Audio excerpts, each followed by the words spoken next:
Going to regroup here with our second and final panel. I am absolutely delighted that we are joined today on this international panel as we move beyond the Balkans, Africa to Syria, sexual violence, escalates, and more. We are joined by Liesl Gernholtz from Human Rights Watch, who's the executive director of the Women's Rights Project. Shabnam Mojtahedi, who's the legal and strategy analyst at the Syria Justice and Accountability Center. Dr. Roger Luhiriri, who I met a few years ago. Well, actually, I didn't meet him, but I have met him online, and today we actually physically met, who is a former surgeon at the Panzi Hospital in the Democratic Republic of Congo and is now a graduate student at University of Pennsylvania studying medical ethics, and I'm absolutely delighted he can be here with us today. And I want to thank UNWomen for sending us Pablo Castillo-Diaz. We drug him away from the CSW meeting today as a specialist on sexual violence during conflict. He's going to sort of give us a global overview. This morning, I am really glad we started with the Balkans, and we had a number of conversations. But now, as we unfortunately know and are aware of, that this is a global phenomenon, and I'm really delighted that these experts are joining us today and sharing their views at this time in the world. And I'm actually have the honor to moderate, so I'm going to move over now to the panel.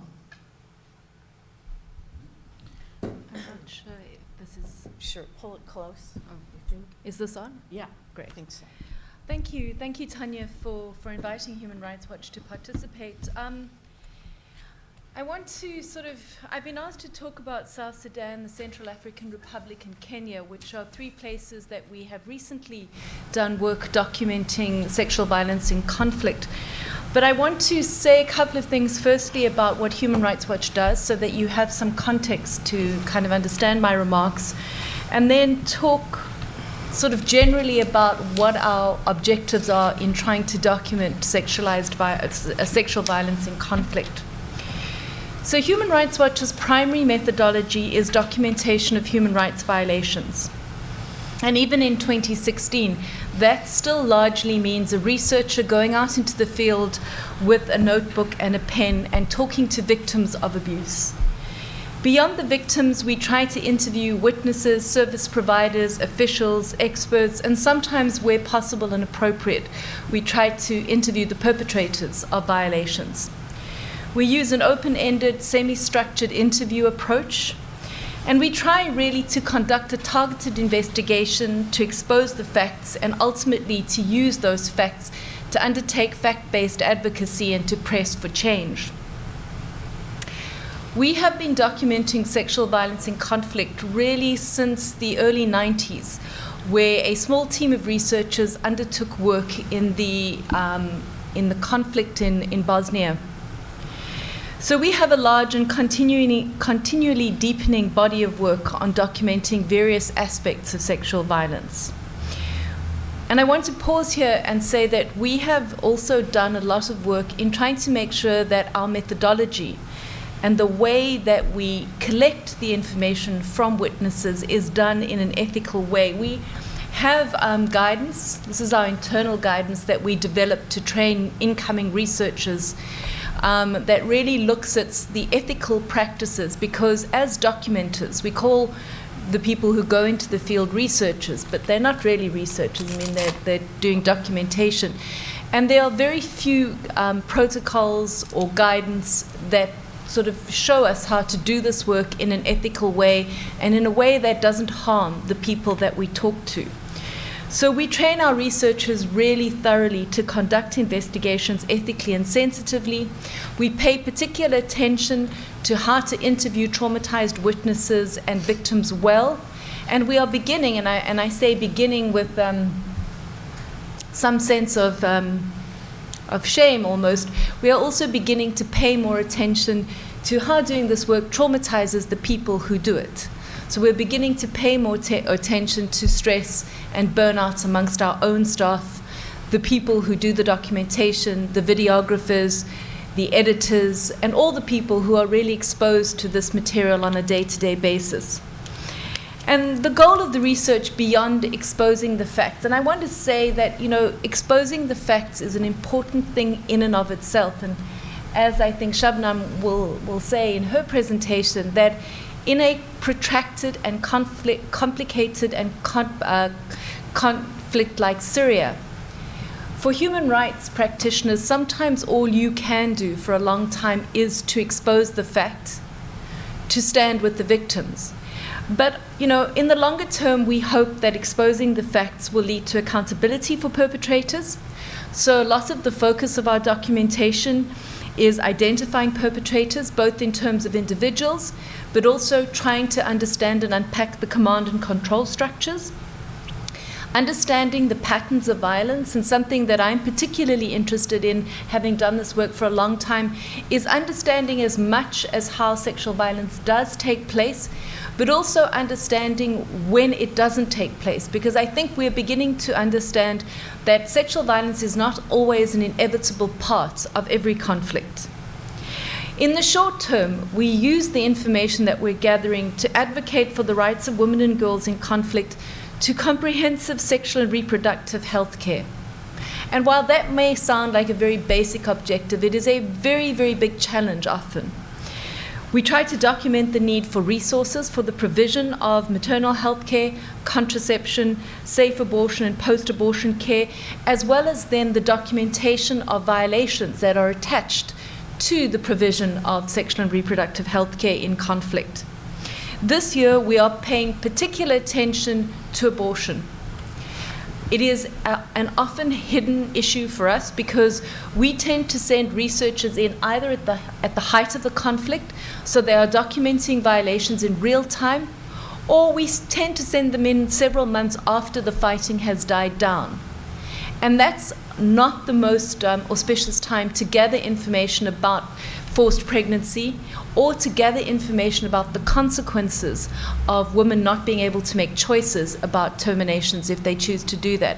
I'm going to talk about the Kenya report because that is a piece of work where we really tried to surface the impact of a lack of safe abortion for women and girls who'd been raped in conflict. So South Sudan, this is an ongoing piece of work for us. And while I'm going to focus on South Sudan, I do want to say that we have also documented mass rape in Darfur. There is ongoing human rights violations against women and girls in Darfur in Sudan. It is a conflict that is becoming increasingly difficult to draw attention to. So I wanted to make that point.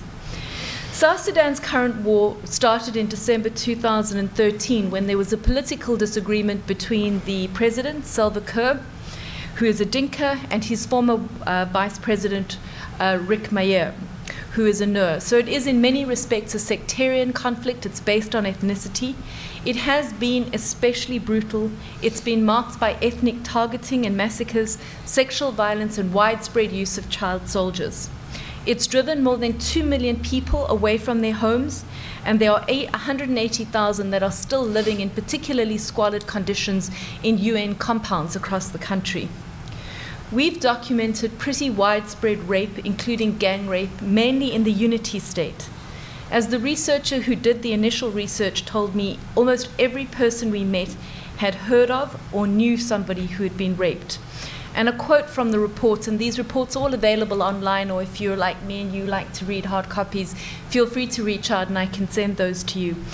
But there was a report that really stayed with me when I was editing the report, and that was a woman who told the researcher that really rape had become, as she said, a pretty normal thing. So we have documented sexual violence mainly by government troops and allied militia. But I don't want to suggest that it is not being done by the opposition, because we have some anecdotal evidence that it has been. But our efforts have been focused on documenting sexual violence by government troops. It's been accompanied by abductions, beatings, tortures, and forced marriage. And abducted women and girls have also been forced to participate in the conflict. They've been forced to carry ammunition and arms. They've been forced to cook and clean for combatants. And I want to pause here to say that we are paying particular attention to documenting the whole range of abuses that women and girls suffer in conflict, because we think it's really important that we don't narrow the focus just to sexual violence. So the patterns of attacks that we have documented, repeated burnings of home and food conducted together with beatings, rapes, and abductions, while no fighting was taking place in those particular villages, indicates to us that there's been a deliberate targeting of the civilian population in a number of counties, including Rubkona, Guit, and Koch. The attacks deliberately targeting civilians obviously amount to war crimes. They may well constitute crimes against humanities, and states are obligated, obviously, to investigate and prosecute those crimes. The systematic attacks and the destruction and the pillaging and the brutality of the attacks on civilians strongly suggest that these are intended as deliberate tactics to displace populations from villages and settlements. We have seen how these attacks and the patterns of the attacks have a disproportionate impact on women. After armed men pillaged cattle and burned homes and foods, women have little choice but to leave their homes in order to survive and to feed themselves and their children and to seek shelter for their families. In a few instances, displaced women told us explicitly that they had been told to leave by militia and fighters, and they had been threatened that if they didn't, they would be attacked or their homes would be burnt down. In some instances, we documented rebuilt homes being burnt down again by armed militia. In many, many instances, the fighters also threaten to kill the woman that they find. So the widespread occurrence of rape and the gruesome killings in public suggests that this is a tactic that is intended to drive people away and to spread fear among the civilian population. Only one person interviewed during a large body of research reported that she had had access to medical care in the aftermath of rape. Our work in Kenya is interesting, and I'm not going to go into a lot of the background, but this work documents sexual violence that happened in the aftermath of the disputed 2007-2008 presidential election. Again, we saw sexual violence used as a tactic by many of the groups participating in the conflict. So we saw sexual violence used by police officers and members of the government. We saw it being used by opposition, and we also documented opportunistic rape that was happening in a context of chaos and instability. Rape was largely underreported, and there have been significant efforts on the part of civil society and international NGOs to document the abuses attached to the conflict. Rape has, however, been largely invisible, and our report is one of the few, along with PHR, Physicians for Human Rights, that has really attempted to systematically uncover what happened to women and girls during that 3-month period. Official statistics put the number of rapes that happened at around 900. We are sure that it is significantly more than that. Brutal rapes, again, a lot of gang rape, a lot of particular physical violence that was attached to the sexual violence. So women suffered quite long-term and chronic illnesses because few of them were able to get treatment in the immediate aftermath of rape. Profound untreated mental health consequences of the rape, because again, it's an unmet need for this particular group of women. It's an unmet need largely for sexual violence survivors in Kenya, but the survivors of sexual violence in that conflict are particularly invisible and have struggled mightily to get access to services. This report is the first one where we have been able to do some in-depth documentation on what happened to women who became pregnant as a result of rape. And while what I say is unlikely to be surprising, I think it does bear repeating, because there are two things here. One is that children who are born of rape are subject to systematic discrimination, violence, and exclusion, and there are very few services available to them. So I think for me, as somebody who has children, it was particularly painful to really look at what is happening to the children, to these children in Kenya.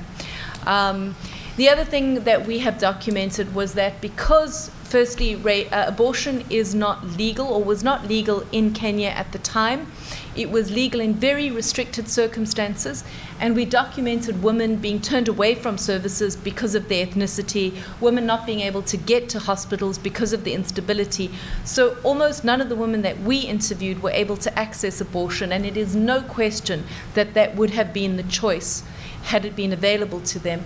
That women themselves describe the conflicted relationship they have with these children and the struggles that they have trying to protect these children from violence at the hands of extended family members and their communities, while at the same time struggling with their own feelings of anger and rage. So this report is really the first piece, and as I said, we plan to focus more on this going forward. We have to pick the conflicts that we will document strategically to allow us to surface this angle, but it is a critical part of both the need in terms of post-rape care, but also in terms of services that will be required for the children who are born of rape.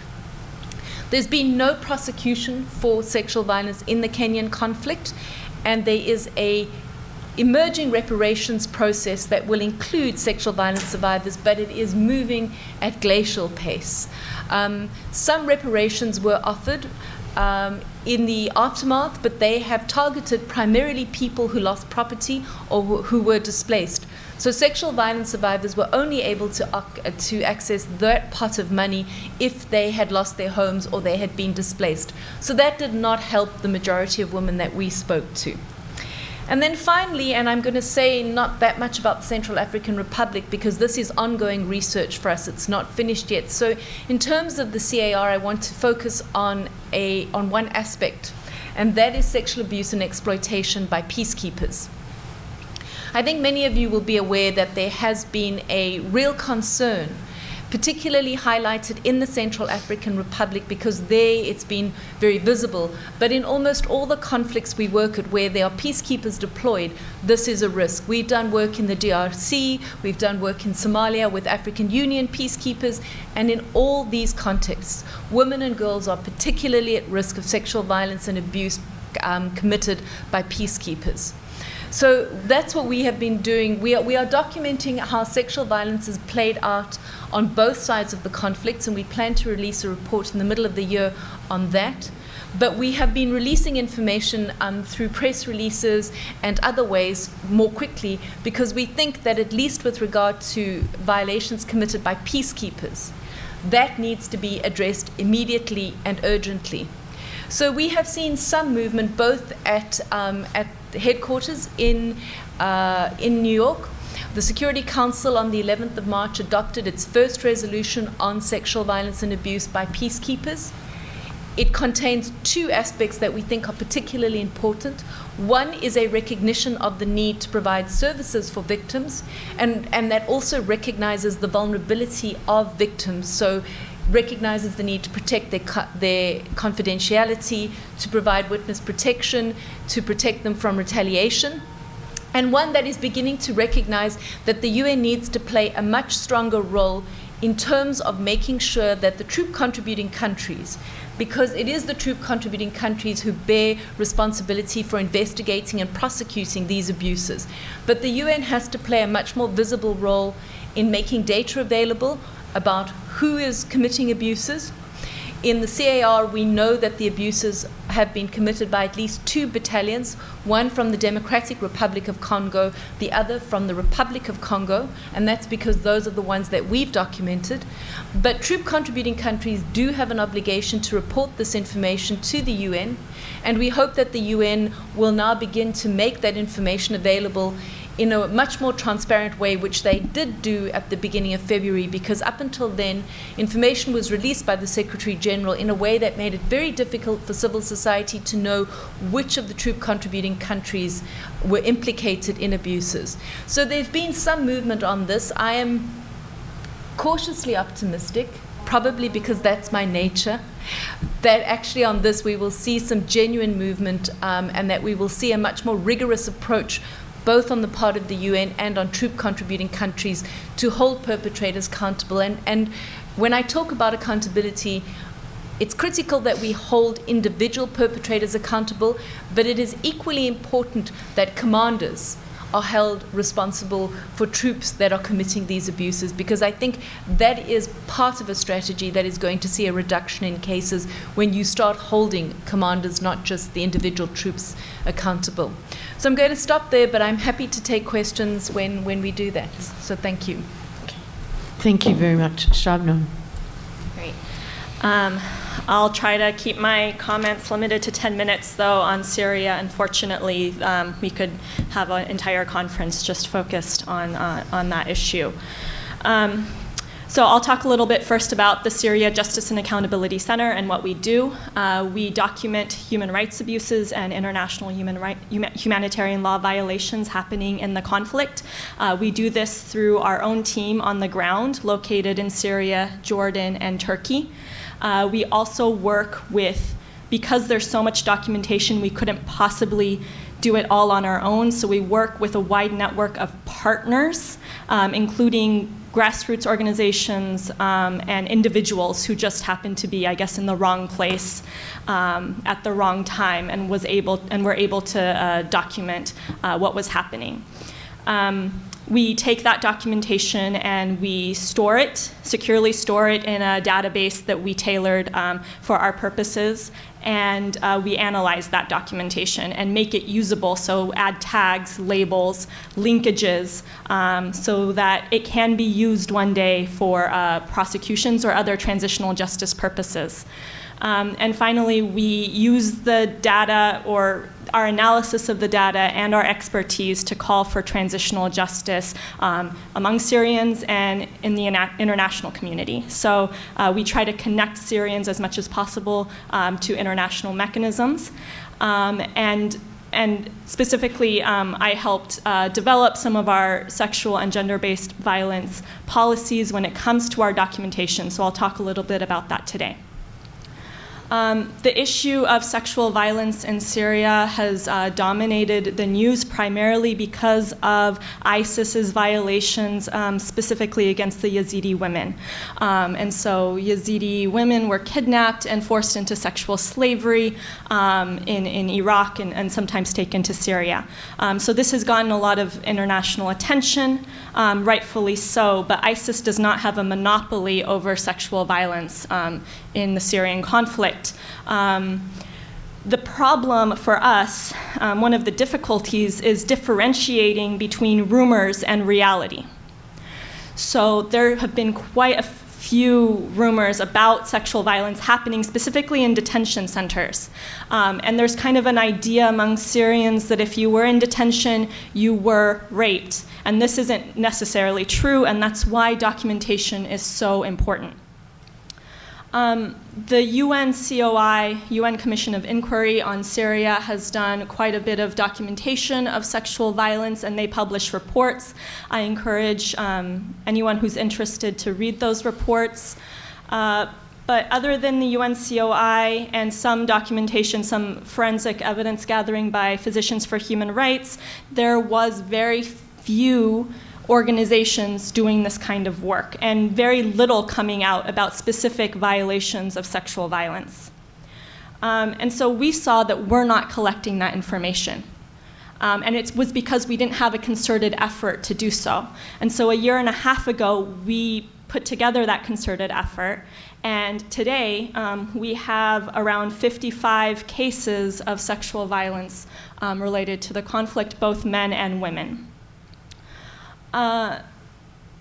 Women we've seen are affected by rape and gang rape at checkpoints, when they try to cross checkpoints, and in home raids. We haven't really seen rape happening against women in detention centers. Detention centers, it seems that, and again, we only have 55 cases, so it's a limited sample size, so take this with a grain of salt. But in detention centers, it's been more sexual harassment, dirty searches, so guards groping women prisoners. Against men, there is instances of rape in detention centers, forced nudity, and sexualized humiliation.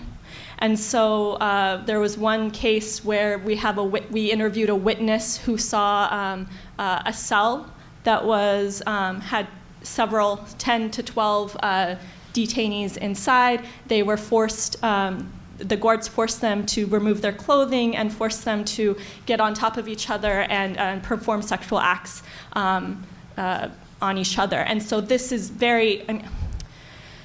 it was very reminiscent of Abu Ghraib-style violations, and very worrisome for us, seeing that that's being emulated in this conflict. A lot of what we've seen has been happening in the Damascus security branch and the notorious Sednaya prison, where a lot of types of violations, torture, and death due to torture have been documented. There are other local groups besides SJAC working on documenting sexual violence in the conflict, but unfortunately we've seen a lot of bad practices when it comes to documentation. And I think this is where international donors get involved. There's been sexual and gender-based violence and countering violent extremism have both been very popular topics internationally, and which means that it's been getting a lot of attention and a lot of financial support, which is both a blessing and a curse. So we've seen groups that get one-off trainings to do this kind of documentation and don't really have the support and ongoing coaching necessary to do this ethically. They're not giving survivors a good sense of the informed consent. They're giving informed consent, but not really explaining what the documentation will be used for. Some of them are advocacy organizations, some of them are justice organizations, and some of them just do whatever will get them funding. And so this has been a really bad practice we've seen, that they're raising the expectations of survivors and then not being able to deliver, so that survivors are growing disillusioned and people do not want to document with us because they don't see anything coming out of it. And so what we try to do with our informed consent is we try to explain that the documentation will be used for future purposes, not necessarily immediate, and we try to explain other country situations. For example, looking at Colombia, Guatemala, Cambodia, where prosecutions took a long time, trying to explain in depth before the interview begins what they can expect the process to look like. As well as not just focusing on criminal accountability, but also discussing with them the other types of transitional justice mechanisms. There's also a problem with re-interviewing survivors. SJAC does not re-interview survivors. A lot of organizations do, and they just are trying. I guess it's one of the bad incentives of the international support, is that there's sort of a competition. If I get more interviews, I will get more attention from international donors, and this leads to harmful practices. A lot of these small organizations do not have technology for securing the data, and so the data is at risk. And there's other issues as well. I could go on about all the bad practices, but those are the main ones. In terms of our documentation, before, we didn't want to document sexual and gender-based violence unless we could do it ethically. And this was a real, we didn't start the documentation process until we felt like we had all the mechanisms in place to be able to do that. And so one of the ways, one of the systems that we set up was our dual referral system. So we've established partnerships with humanitarian organizations and other service providers, both international and local, who can, but it does two things. One, we're able to refer survivors to those organizations after the interview process is over. So if they need medical, psychosocial, or economic support, we can refer them. But it also increases our access to survivors because their survivors are going to those services and not necessarily coming to us, but by accessing those services, they can be informed about what documentation is and how they can contribute. And so that's been a really helpful mechanism for us and enables us to do what we're doing more ethically. We had a huge humanitarian organizations were really hesitant to work with us in the beginning because there's this sphere, they didn't want a human rights organization to invade the humanitarian sphere, but I think that there's a growing recognition that holistic care to survivors also includes legal services and documentation. We conducted a report, Perceptions of Syrians on Sexual and Gender-Based Violence. So what do they think of survivors, perpetrators, and how the issue should be addressed in the future? There's a lot of ideas, Syrians, they don't want to talk about this, and they don't think, they're going to stigmatize survivors, and they're going to shame survivors. And so that's the idea of the Syrian mentality on this issue. So we wanted to see what the reality is. The reality that we found was that on an individual level, so 60 people we interviewed, qualitative surveys, they unanimously supported survivors and believed that perpetrators should be held accountable. But they also almost unanimously said that they didn't think that their communities would provide the kind of support that they need. And so on the individual level, there's that support, but there's a skepticism among Syrians whether the community would support. And so the idea here being maybe there's an opening now to talk about this issue because it's on people's minds that can contribute to long-term prevention against sexual violence once the conflict is over. I'm not sure, we don't do that kind of work, but in the perceptions report, Syrians did say that they did think that there needs to be more awareness raising on this issue and more support for survivors, and they prioritize that over justice. Lastly, I want to talk about accountability. So there is no accountability in Syria right now, no criminal accountability. There are isolated prosecutions in European jurisdictions. These so far have not touched on sexual violence. They have been about torture, but these cases are very limited. And they can really only get a hold of the people who are going back to Europe or applying for refugee status or asylum status in Europe. So it's not going to get at the high-level perpetrators, but it is a first step. And I think one of the problematic issues here is making sure that the prosecutor offices and investigators in Europe are really connecting with the refugee population and making sure that the prosecutions, because most of the refugees are from the opposition side, sometimes the prosecutions are tending to be a little bit targeting the opposition for violations they committed and not necessarily government. And so there's been one-sidedness on that. But in terms of ICC, I mean, it's politicized. Syria is not a member of the Rome Statute, and so ICC prosecution would have to go through the UN Security Council, and because of the politicized nature of the UN Security Council, we don't really see that happening. And so what can we do until then? Something that SJAC has been doing is going to Geneva and making sure that justice remains a priority on the Syrian issue. And if we can't have prosecutions, everyone's closing their ears to prosecutions. If we can't have prosecutions, then let's talk about detainees.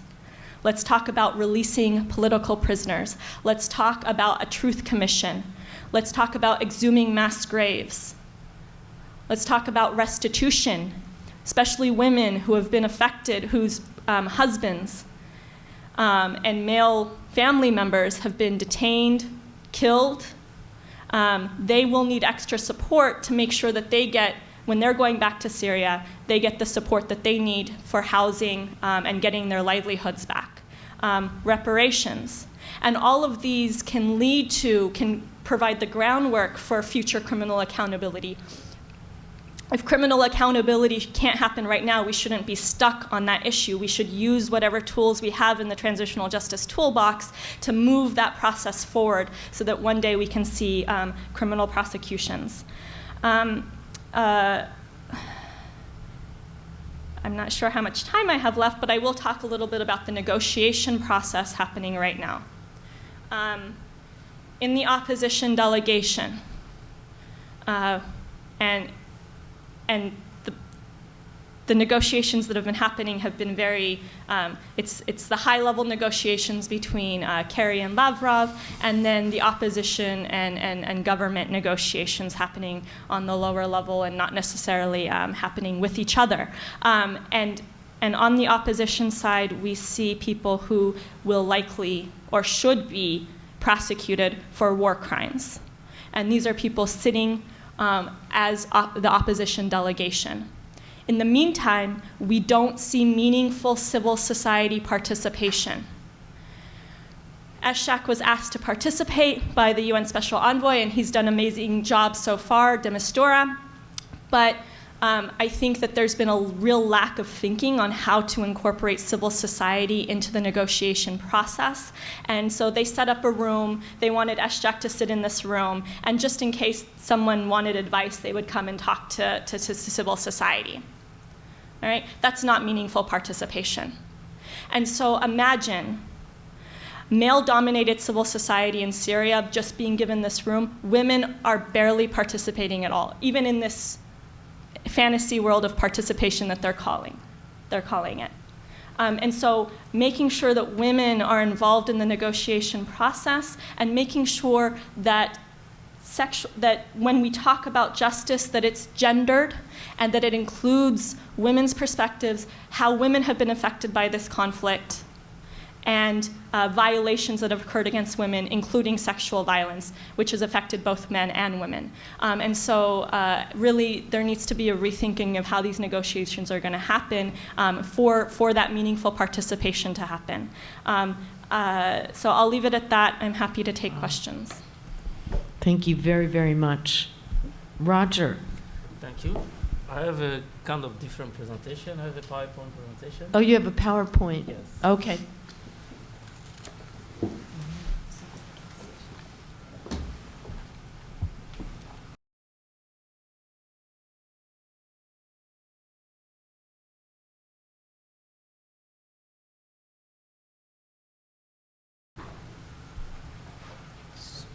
Global sexual violence during the conflict. I'm going to present what's going on in the east part of Democratic Republic of the Congo, where I am from. This is Africa, and this is the location of the Democratic Republic of the Congo. Like you can see and you can imagine yourself, Congo is the heart of Africa. Congo is the second biggest country in Africa after Algeria, and we have around 70 million people. We do have, this is a political map, we do have actually 24 provinces. And this is where I am from. This is the South Kivu. And this is my borough, Bukavu. And this is where we are. And why this? Obviously, we can say because of opportunity, but people have different kind of opportunity. My only opportunity was to address the sexual violence issues in the Congo and how the global world are really involved. For a small story of the Congo, I'm gonna just show the dates. Congo was a private property of Leopol II, the King of Belgium, from 1885 to 1908, and then the Belgian government take over from 1908 to 1960. That's the date of Congolese independence. Why this? King Leopold was there. He was there just for mineral resources.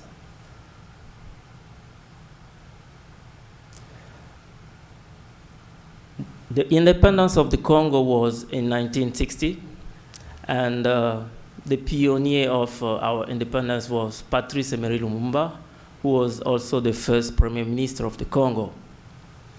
And he was one of the national leaders in my country, and because of his involvement to his leadership and the Cold War, he was assassinated.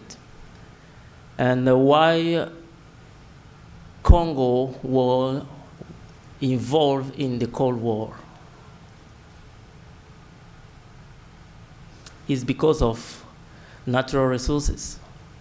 The uranium was made atomic bomb in World War II came from the Congo. And because of the position of Patrice Lumumba, who was pro-Soviet that time and against the West, his assassination was decided in the United States. And Patrice Lumumba was assassinated in just 1 year after the independence in 1960. And Mobutu take over. Mobutu, who was a notorious dictator, he was the chief of the army in Republic of the Congo that time, and make a coup d'etat and take over the power and remained himself in power for 32 years. And why he remained himself in power for 32 years is more than one generation, because he has a global networking. Mobutu, he was one of the African leaders, really powerful and have his own networking, like you can see in these images. He was friend of all the powerful guys in the world, and all series of American presidency, Mobutu was friend of all of them. Not only in the United States, also in Europe. Charles de Gaulle, Pompidou, François Mitterrand, Giscard d'Estaing, Jacques Chirac, and also in Britain. Like you can see, he had some time a ride with the Queen Elizabeth. In China, and some African leaders as well. And without forget the Pope, Jean-Paul II. The rebellion came in the Congo in 1996 by FDLR, who was a allies of different country, neighbors country from the Congo, Rwanda, Uganda, Burundi. And Kabila, Laurent Désiré Kabila, took the power. And the Mobutu dictator regime was handed in 1997, May 7th. And the irony of sorrow was also Kabila, the father, was also against the West regime. And he stayed in power only for 2 years, and he was assassinated. And miraculously, his son, who was the chief of the army, took the power. Why all those political scenarios have been seen in Africa? We can say that Africa have a democracy system, or democracy is a type of a political component to be used in Africa, but the power is for the army, and the army take over democracy. So all regimes in Africa are basically constituted by military regime. Kabila's son take the power since 2001, after the assassination of his father, Laurent Kabila. And why Democratic Republic of the Congo is a unique geostrategic position. Because of these mineral resources, that's what happened realistically in the Congo. Like you can see in this picture, I did a major of biomedical science, and my high school I did biochemistry, and I can tell by myself which kind of mineral resources it is, because I knew exactly what the Mendeleev table constitute for. All those mineral resources, we have more than 17 mineral resources from the Mendeleev table in the Congo. The first one is cassiterite. It have also a component called coltan, tungsten. The second one is copper, is one of the first mineral resources produced in the Congo. And the third one is uranium. That was a powerful mineral resources used for many technology issues. Gold, diamond, manganese, coltan, that the famous coltan who created the conflict mineral in the Congo. And the rich mineral mine of the Congo supply available mineral corporation to the technology industry. In this table, you can see how many technology companies are indirectly involved in the war in the Congo. Most of them.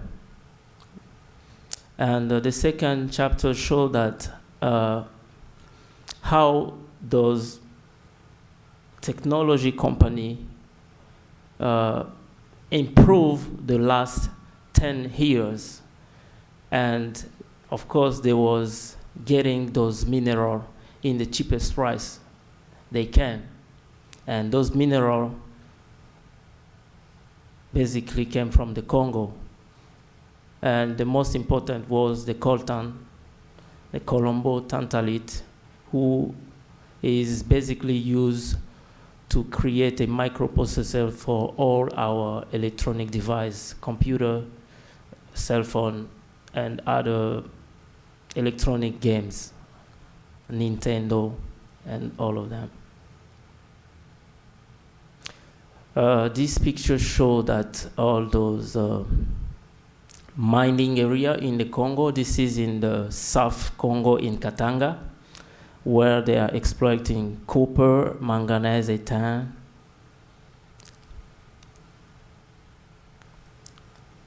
And this table shows exactly the location of all those conflict area in the Congo. Most of them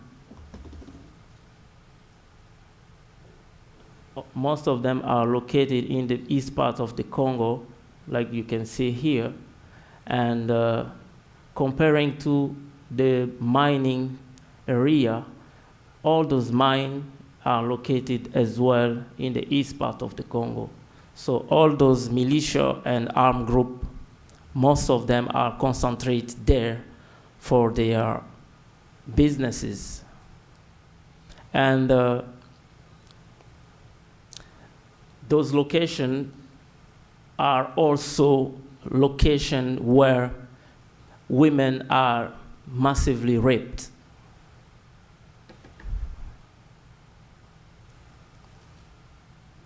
About some resolution, we have different type of resolution who have made about the conflict mineral in the Congo.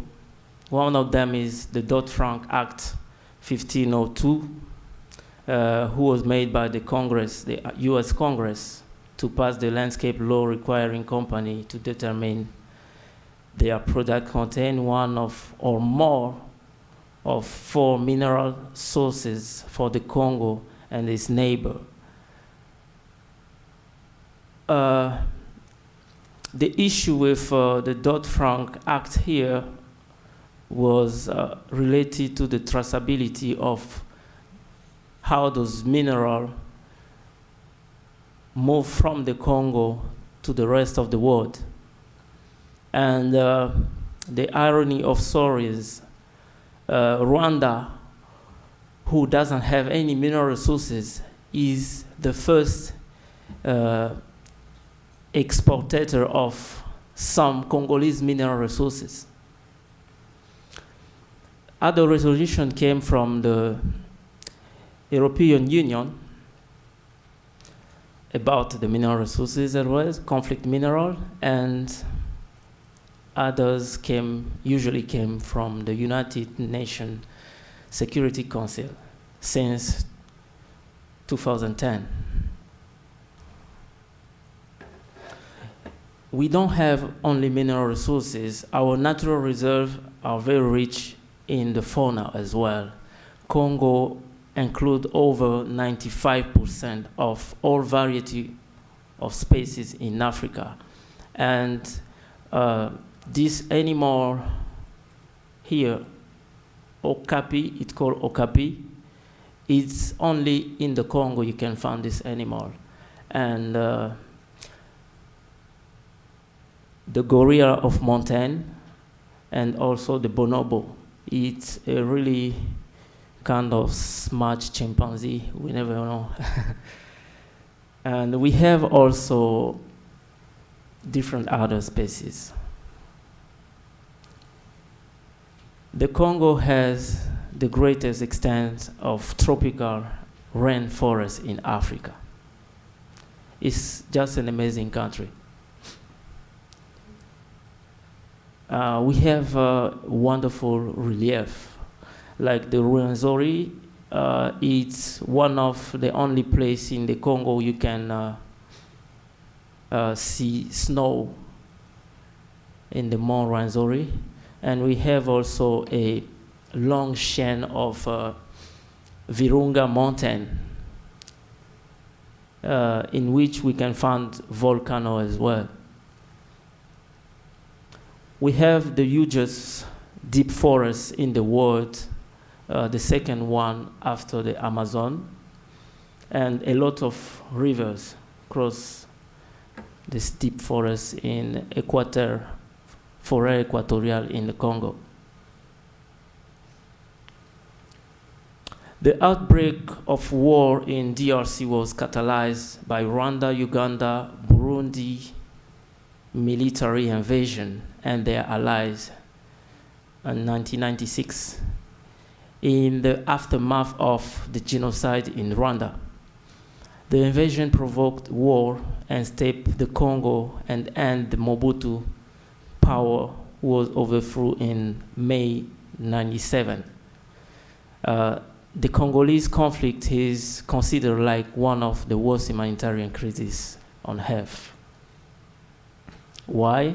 Because 5.4 million people dead, more than 2 million people displaced, more than and over 500,000 women were raped, women and girls, and Congo have been called the capital of rape, the worst place in the world to be a woman. And the exact number of victims or survivors of sexual violence is unknown. The characteristic of sexual violence in the Congo, it's usually perpetrated in public, a mass rape by multiple men to gain power, to dominate, to humiliate, to destroy families, and the most important is to relocate people who live around those mining areas. And then they can control, exploit, and operate illegal business with multinational. those images can talk by themselves, how women and girls have been massively raped in the Congo.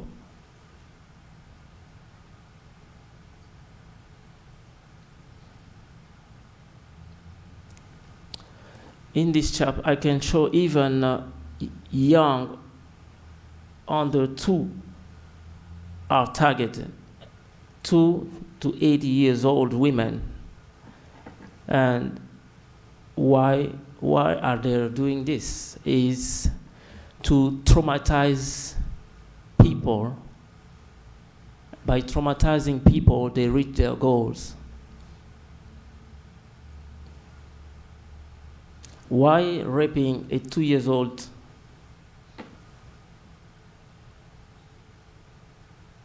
Why raping a 2-year-old girl?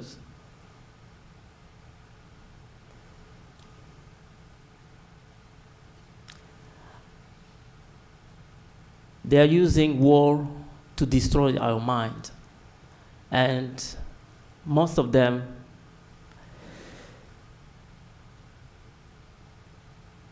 or some of them, of course, get accountable to pay the price. By the victim, you can't count or you can't address in different way what to do in these cases. We can only bring awareness, let people know about what really happened in terms of sexual violence in conflict zone.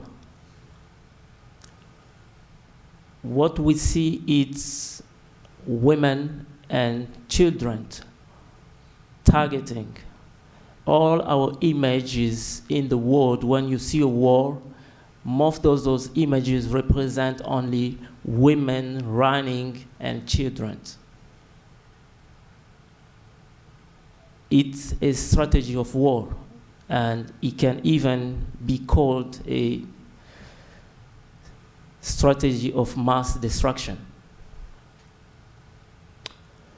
This image shows victim and survivor of sexual violence celebrating Women's Days on March 8th.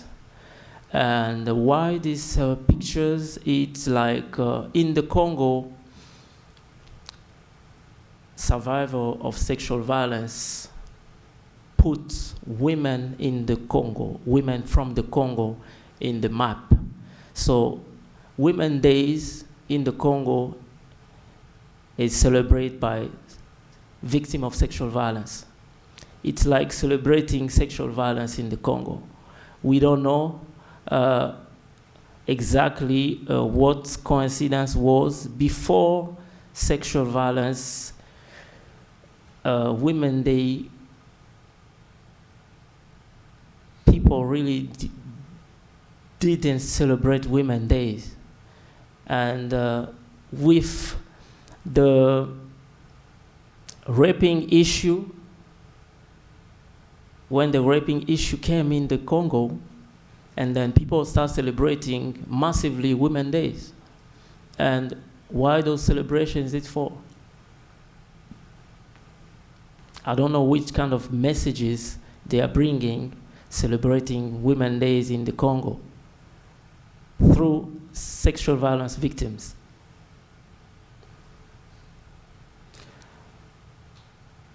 This is the hospital I used to work from 2002 to 2008, Panzi Hospital.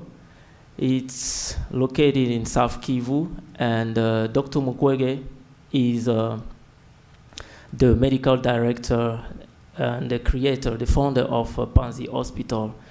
He basically created Panzi Hospital in 1999 during the war because of the first hospital he used to work in Lemera was located in the South Kivu. Extreme South Kivu was destroyed during the war. And when the war came in the Congo, all those invasion military, the hospital, all the hospital in the east part was a target. They came in the hospital, they killed patient, medical personnel, and everybody. And Dr. Mukwege ran in the capital of South Kivu in Bukavu and start talking aloud in international media, and he gets support with the Swedish mission, who provide funds to create a new hospital in the city of Bukavu. This hospital starts basically with only maternity services to help women, pregnant women, and other women with some medical condition to get medical care. And during this period, we realized a new kind of pathology coming in the hospital. Women who came with a different kind of pathology, trauma by different weapon, sexually abused, torture. And this is Dr. Mukwege. He started working to this issue with his team, and address the issue as well. This is the story of Panzi Hospital, basically. We receive 10 to 15 patients a day, and 4,000 a year, and over 5,000 since 1999. And our action consists, as far as possible, to restore the dignity and the humanity of women and girls.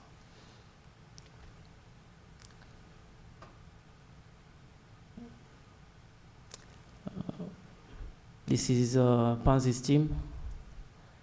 And war in the Congo is a war of political, economic, and global interests, as well regional leadership. As a doctor in Panzi Hospital since 2004, I have seen more than 15,000 women and girls who were extremely raped, and sexual violence and genital mutilation exact heavy physical and emotional tolls. Most of those women develop a post-traumatic stress disorder, which is one of the incurable psychological issue as well. And they receive care, but after the care, they have nowhere to go, no one to turn on, and no way to support themselves. After exploiting all those mineral resources, these criminal forces have gone the only left to us, women, girls, who are the source of life, the source of education, and the future of Congo. Thank you for your attention.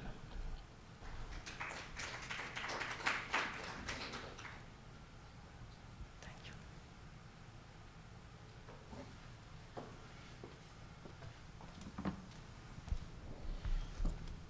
So we're going to get into here with Pancho, and we look forward to your comments. And I know, Roger, that was a really powerful presentation, drawing the connections between natural resources and the exploitation of human beings. Very difficult stuff to digest. Pancho, thank you so much for coming uptown from UNWomen, and please make your comments. Thank you. I'm supposed to do a global overview, but taking advantage of the fact that most of you are graduate students and researchers, I think I'll end it with a call for your help in particular. There is no doubt that the United Nations and the international community has never paid more attention to this issue than they do now. Judged by the proliferation of media coverage, human rights monitoring, social media attention, academic research, and attention in policymaking forums, it's clear that there's much greater visibility, attention, energy, and money spent on addressing an issue that has been always ignored and invisible. This is more than rhetorical lip service. It's more than talking. You know, the United Nations has, between 2008 and 2013, for example, issued, the Security Council issued 4 resolutions in 5 years on what they call conflict-related sexual violence. The General Assembly also passed a resolution sponsored by 155 countries. Just a few months ago, they called for an International Day on Sexual Violence in Conflict. We now have a specific representative of the Secretary General who names and shames the countries and the rebel groups that commit violence. There are statements all the time. 2 days ago, there was the first conviction in the International Criminal Court that included cases of sexual violence.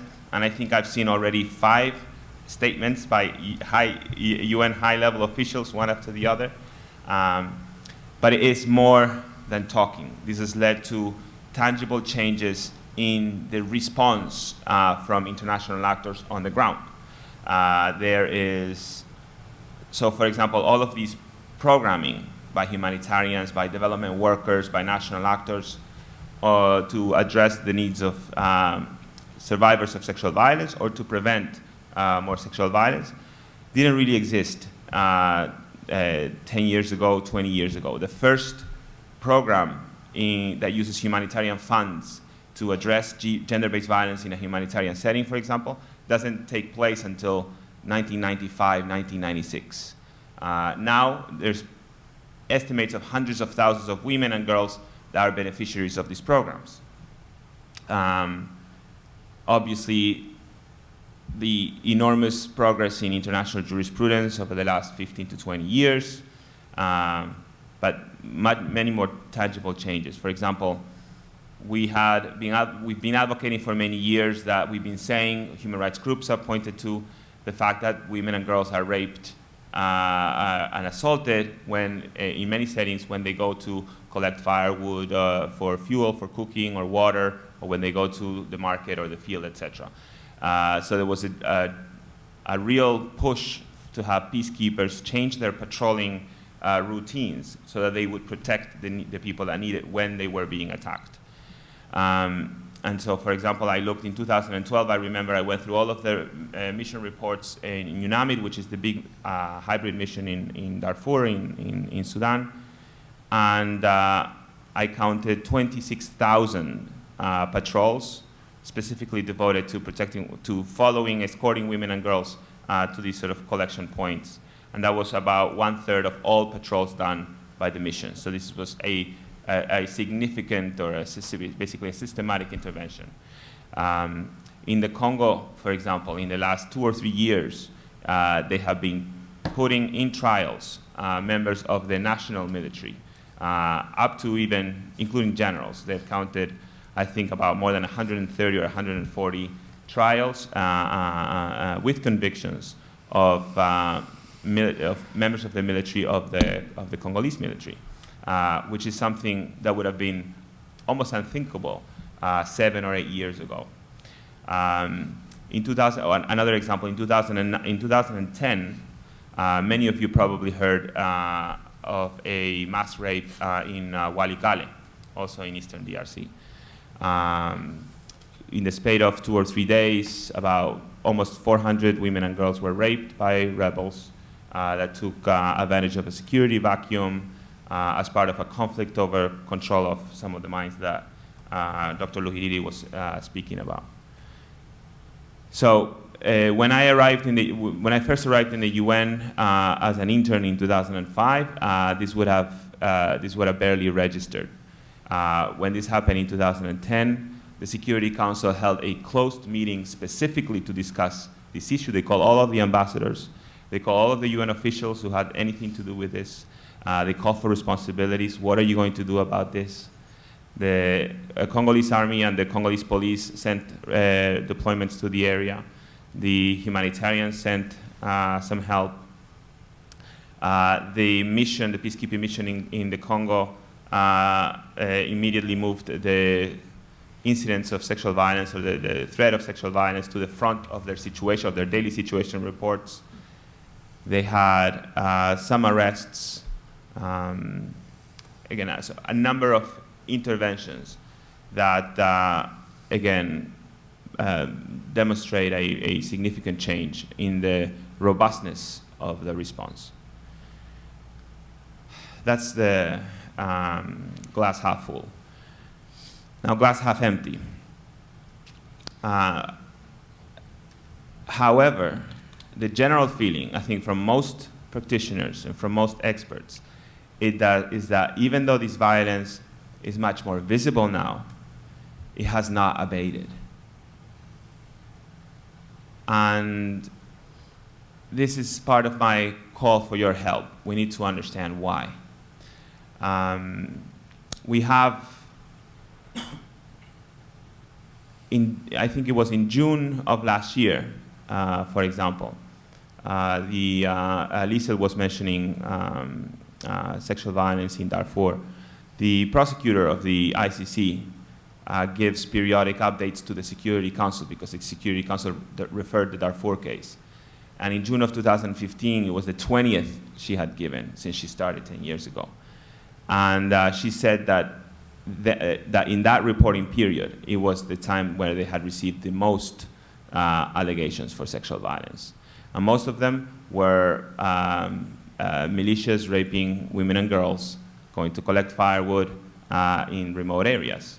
A fact that would be depressing to all of these NGOs that alerted to this fact 10 years before that.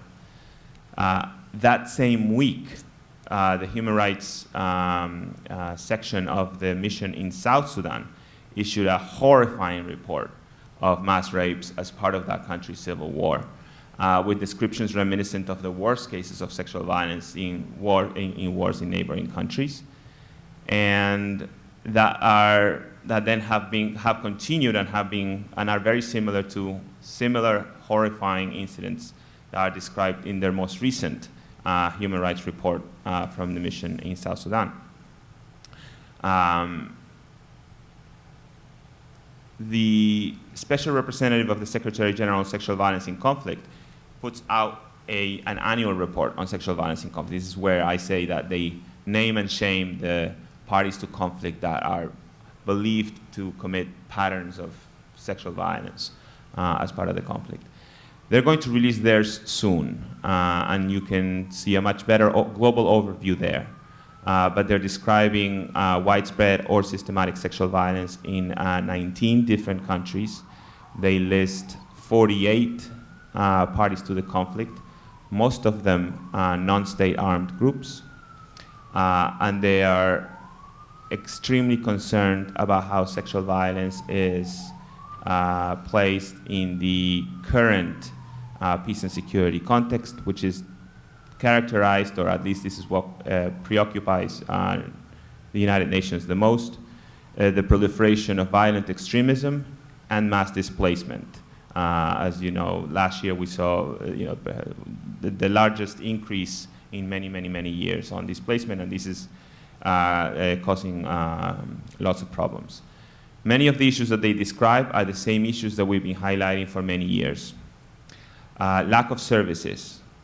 MSF, Médecins Sans Frontières, in their widely read Where is Everyone report, said that sexual violence is one of these issues where the international community has spent a lot of money on coordination, on communications, on PR, on technical specialists, many of which live in the capitals of donor countries or in New York and in Geneva, which are expensive cities, and they have expensive salaries.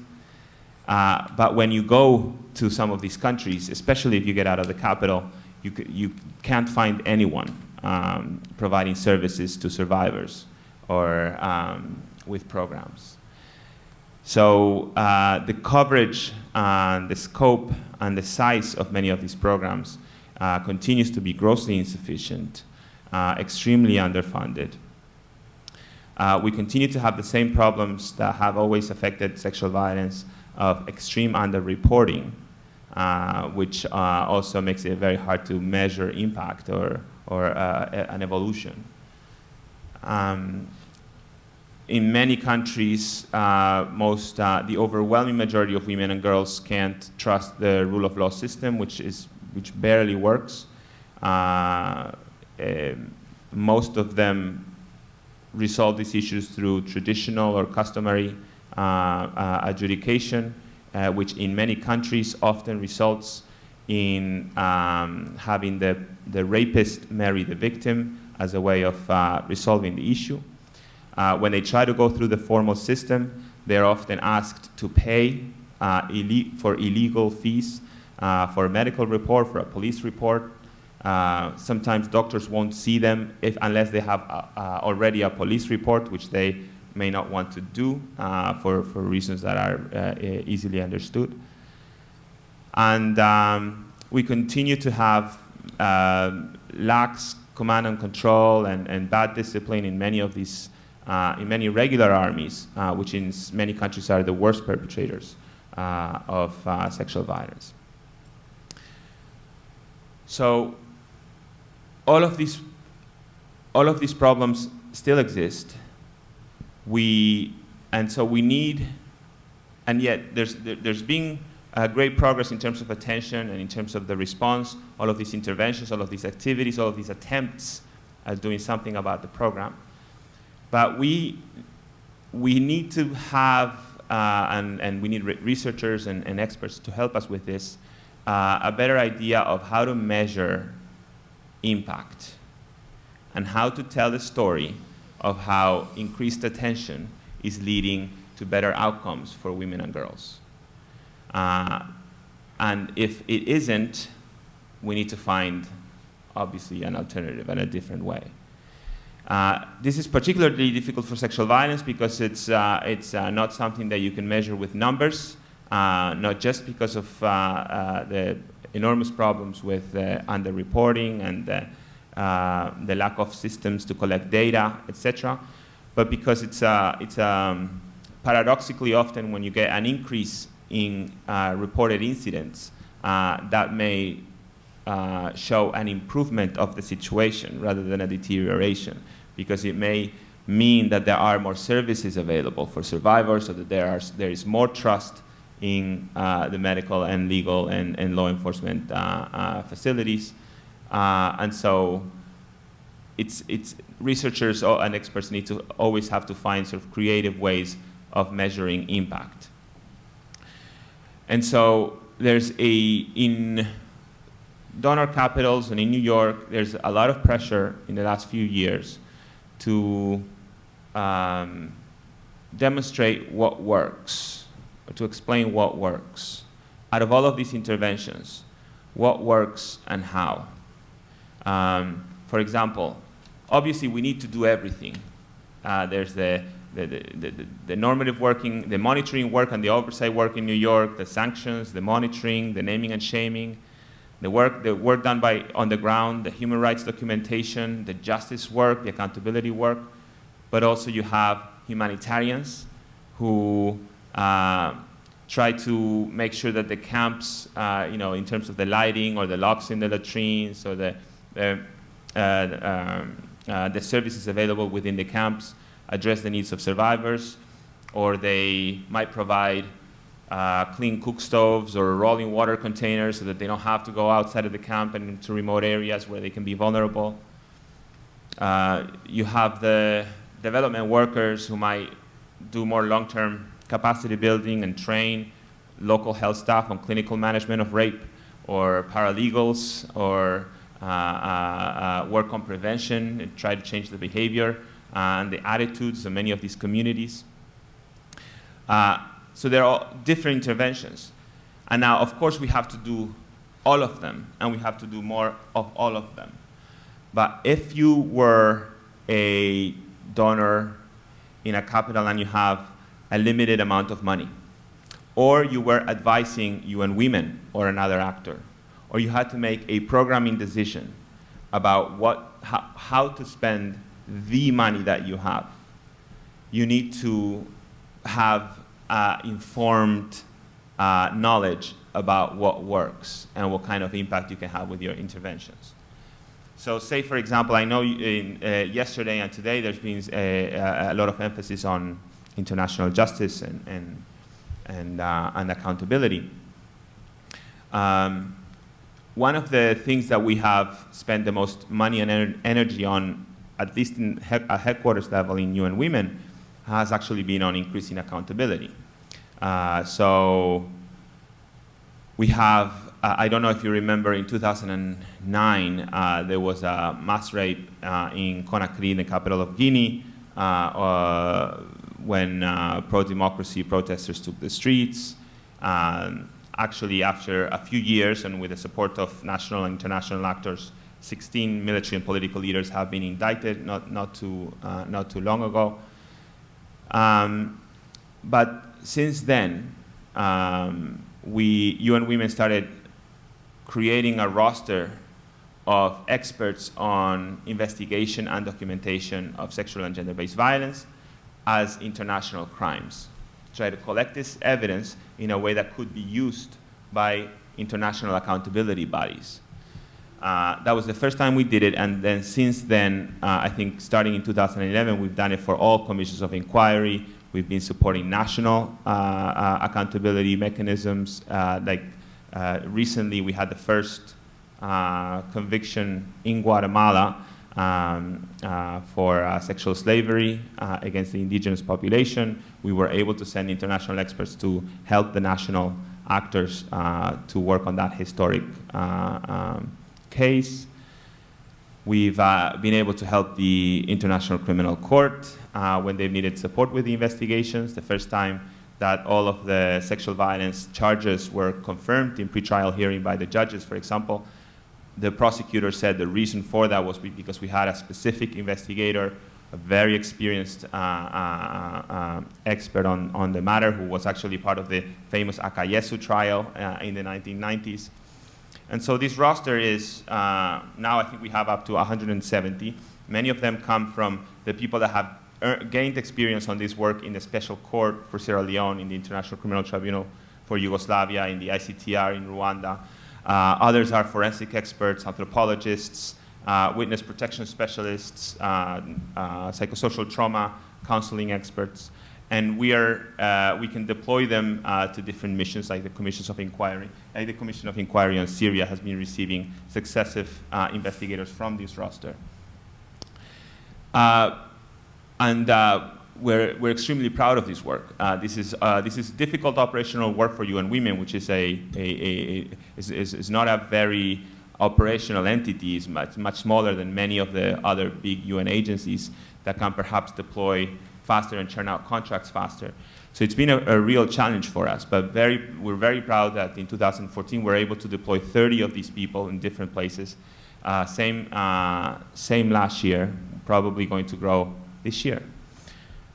But at some point, if you had a limited amount of money, you need to make choices about whether this is where we should be putting our energy, and not, for example, on is investing it all on women's political and economic empowerment in these conflict-affected settings. Because there are lots of experts that will tell you that these accountability efforts have a limited impact, can only inform a small number of trials, can put a price tag on justice, but justice is expensive. And we still don't have clear evidence that this has a deterrent effect.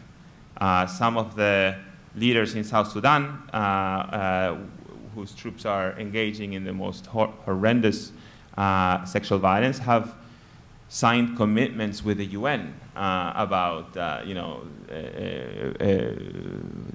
the need to, their commitment to stop sexual violence and to never use it and punish it if it happens in their troops, etc. And obviously they're starting to see how others have gone to international tribunals and been prosecuted for this, and yet it continues to happen. So you need to make that determination. I was talking to Roger before, and he knows Physicians for Human Rights, which is a great organization. The UN Trust Fund gives money to, UNWomen has supported as well. And they are doctors, and there's a lot of the work that they do is taking care of victims. But they also have a rule of law program to try to get some accountability. You were making that distinction between the people on the ground saying we need more services for survivors versus so much emphasis on justice. You'll hear this debate all the time. And so that's why we need researchers like you to look into creative ways of measuring the impact, telling the story in a way that links interventions with results, and that enables policymakers and programmers and donors to make informed decisions about how to spend their money.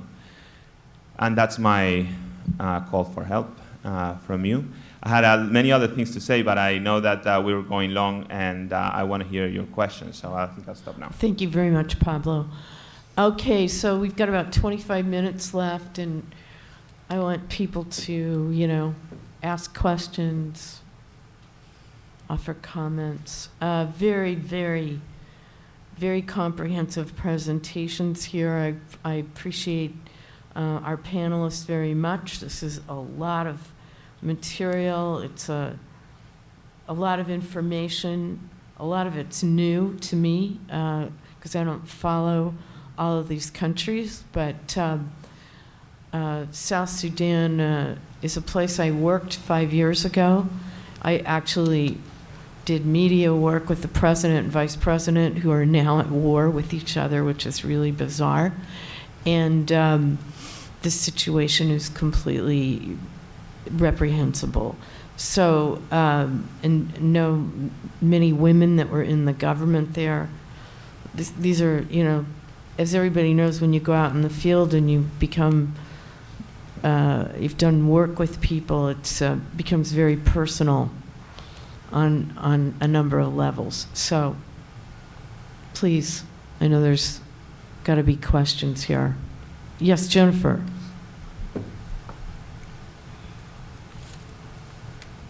Thank you. I'll ask my question of Shabnam in terms of Syria and accountability. You referred to the International Criminal Court right now is blocked due to Russia and China's veto of the referral. So very limited accountability can be done now. In a perfect world, which we don't have and we may not have, how would you evaluate, for instance, a future hybrid or a future international tribunal looking like the ICTY with its capacity for Syria versus an international criminal court if we someday, under a future Syrian government, a different one, could have the possibility for justice? Yeah, thanks for that question. Ideal world. I guess ideal world where there would be funding for all these mechanisms. We would like to see criminal accountability at the international level and the domestic level, and a combination of the two in a hybrid tribunal, working together alongside the other transitional justice mechanisms that I mentioned earlier. We would like to see the ICC prosecute publicly the high-level officials, but they will only take 4 or 5 cases.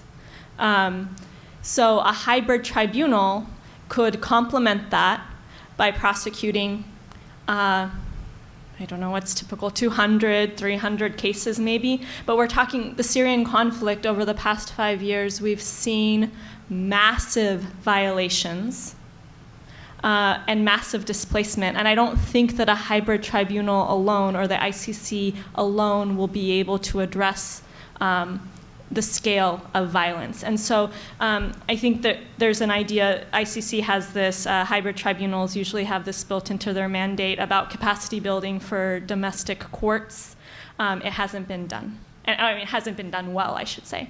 And so making sure that that's a focal point of any hybrid tribunal. If we're going to be spending that much money on a hybrid tribunal, let's make sure that the domestic courts their capacity is being built at the same time, so that they can take on some of the lower level cases that have happened throughout the country.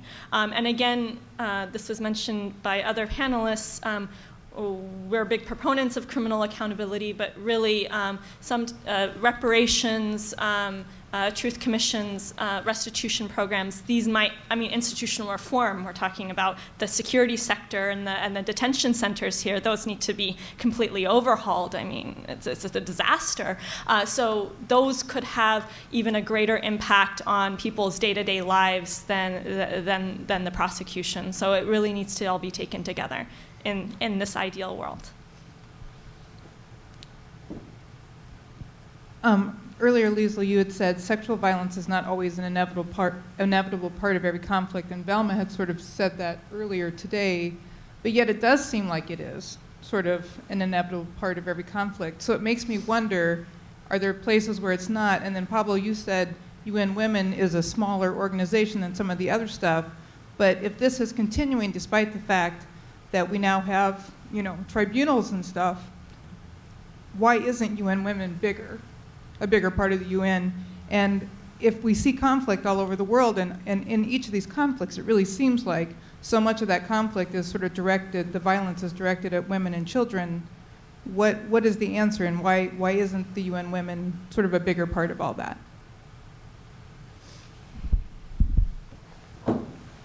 I think what we are learning, and I think what all the panelists have pointed to, is that despite the massive focus on sexual violence in conflict now, it's a relatively new area of work.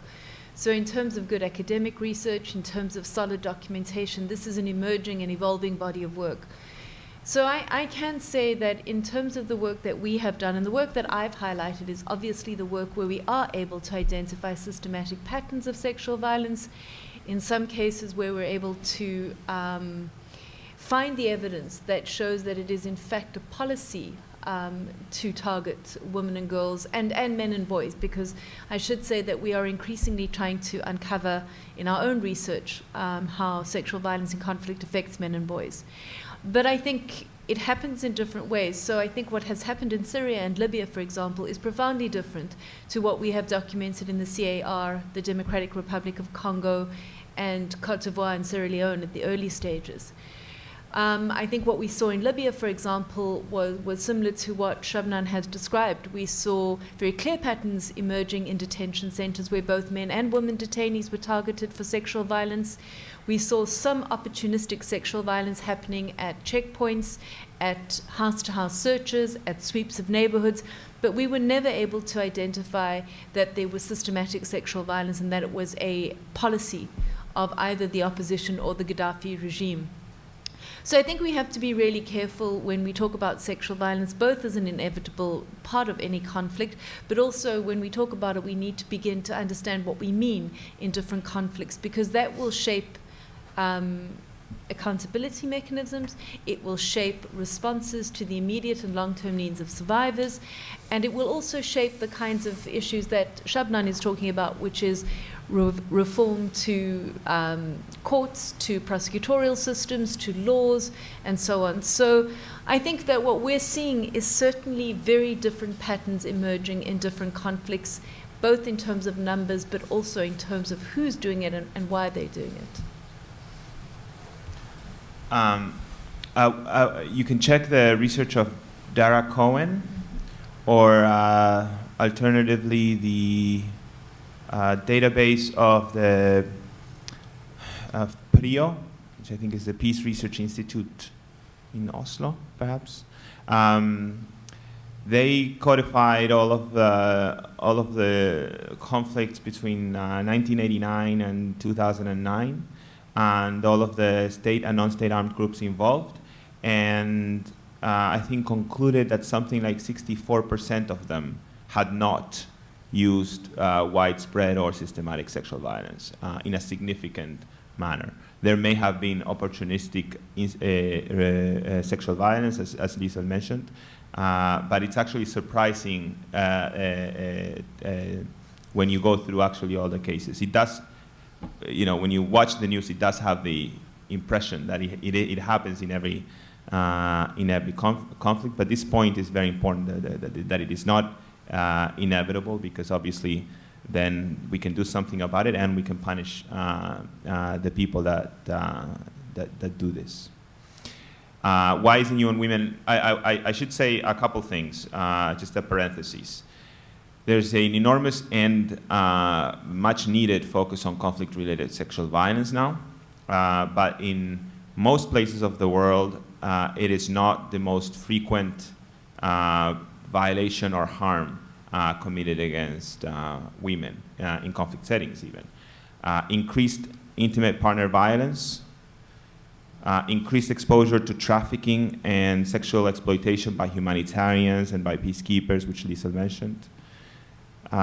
Increased, families taking girls out of school and forcing them to marry older men as a coping mechanism for poverty and for insecurity, and other harmful traditional practices.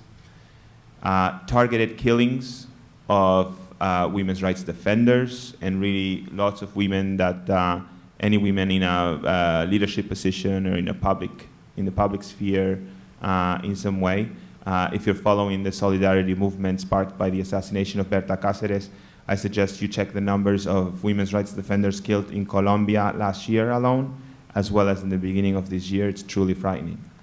As well as gender-specific consequences of forced displacement, loss of land, livelihood, and family separation, and things like that come with war. The second parenthesis is that UNWomen is not meant to be the UN entity in the system that addresses sexual violence. So UNICEF that protects children, and the UNHCR that protects refugees. Actually, some of the largest programs are funded by UNFPA, which is the Population Fund. The peacekeeping missions are supposed to do their job, and that's where most of the money, the peacekeeping budget is about $8.5 billion. So it's a system-wide responsibility. If you believe, like I do, that we're only really going to eradicate this issue through women's empowerment and gender equality, so with a focus, I think Shabnam ended her presentation speaking about women's participation in peace negotiations, but really women's representation in all decision-making structures. Just to give one example, it's not a coincidence that peacekeeping missions are inadequate to address this issue when they're 97% men and 3% women. It's not a coincidence that most of the incredible jurisprudence over the last 15, 20 years has been pushed by especially female lawyers, prosecutors, and judges. All three judges in the Bemba case from 2 days ago were women. So if you believe that that's the case, you would be an advocate for a much stronger and bigger UNWomen. And UNWomen, when it was created as the UN entity for gender equality and women's empowerment only in 2010, so we're very young, it was created, the women's movement that advocated for its creation wanted a much bigger organization, but it was born in the middle of a financial crisis, which we're still feeling the consequences from. And it has actually been able to grow inch by inch, even though other UN entities have had cuts. So it's obviously it's a struggle in a competitive environment, and we firmly believe that, of course, it should be much stronger and much bigger.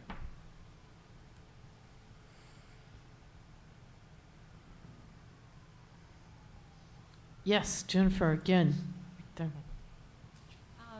Maybe this is a question to Dr. Luhiriri. In Eastern DRC, do you see any correlation between the prosecutions that have been brought, and I believe there are mobile rape courts as well, and maybe the ICC's work? Well, I guess first, how well is this being communicated to individuals in Eastern DRC? Are they learning about the court judgments, the decisions, that there are prosecutions? And do you start to see any bit of correlation of a potential of change of behavior? Yes, like I say, most of African countries are controlled by a military regime. So our justice system are basically corrupted by politicians who before was military and then take the power. And when we are talking about, okay, try to persecute someone, in Congo is like a military gets a grade because he killed the most people he can. So when you speak aloud, you are a target to death. And like you can see, even Dr. Mukwege escaped basically to his assassination because of his lobby in the international media. It's difficult, but in different way, the ICC do a great job as well by persecuting some Lord of War ex-militia or armed group leaders like Bosco Taganda, who is actually in La Haye, and Jean-Pierre Bemba, who the verdict was done yesterday, I think. He convicted to a crime against humanity. But there is thousands of them working with Kabila's president. And it's not only about the Congo, it's a regional problem because the problem in the Congo was born after the genocide in Rwanda. So there is a direct link between those political leaders basically controlling the power, the regional power between themselves because they knew, all of them, Uganda power, Rwanda's regime, and Congolese government, they exactly know what they want for the region, but the worst thing is the population, they don't care. And most of them actually, like you can see, they try to stay in power forever. All of them changed by referendum, the constitutional, and run for the third mandate. In Rwanda, actually, they give him the power to run till 2034. That means he's a power for life. And he's one of the authors who really create a total chaos in the Congo. But behind them, we know that they are support. They have a global support in different way. So talking about justice, there is no justice in Congo. A global justice is corrupted. We have to be honest. Say it's not the one Taganda or Laurent Kunda or Bemba or Tomalubanga because they are in La Haye. That means that the only one. They work for those leaders. Thank you.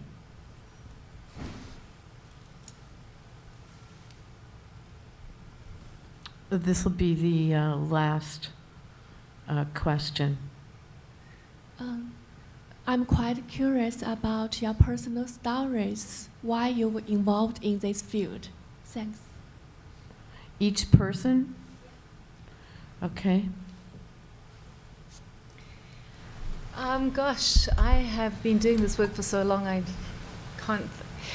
I grew up in South Africa. I am a South African lawyer by training, and I became a lawyer just at the time that South Africa was going through a democratic transition. So it was a time of great hope and opportunity. So my sort of work was initially with the South African Truth Commission. I was an investigator for the Truth Commission. and I think I had an idea that I was going to go back into practice. My academic background is I have a master's in banking law, but it's been nearly 26 years and I still haven't gone back. So I think for me it was really the place where I was born and the circumstances that, made it very compelling to be part of that change. I went to law school wanting to do rule of law, and it was my interest specifically in the Middle East, being Iranian and seeing the human rights and abuses happening in that country and all over the region. So that was my interest. I think I was a little bit more focused on corruption issues and business commercial rule of law issues. But I think when you're talking about working in the Middle East right now, all these countries dealing with conflict, post-authoritarian, back to authoritarian cycles, this is really the field that drew me in. Like I say, I'm from the Congo. I have a medical background, and I was basically doing my work as a medical doctor. And during the war situation came over, I basically changed my perspective to just be a doctor and see patient you are treating are the consequence of other human being. And I start speak out. And unfortunately, I was obliged to leave my country. And I went to a program here at Columbia University in the Institute of the Study of Human Rights. Stephanie was there. She's the director of this program, Human Rights Advocacy Program at Columbia University. And I did intensively addressing the sexual violence issue in the Congo to make people aware about what really happened in the Congo. It's not only what the media told you, it's about human dignity. I'm learning actually has another opportunity. I'm doing medical ethics at the University of Pennsylvania, and by ethics, who is the determination of the right of wrong in professional life, I keep moving on addressing the sexual violence issue. Thanks.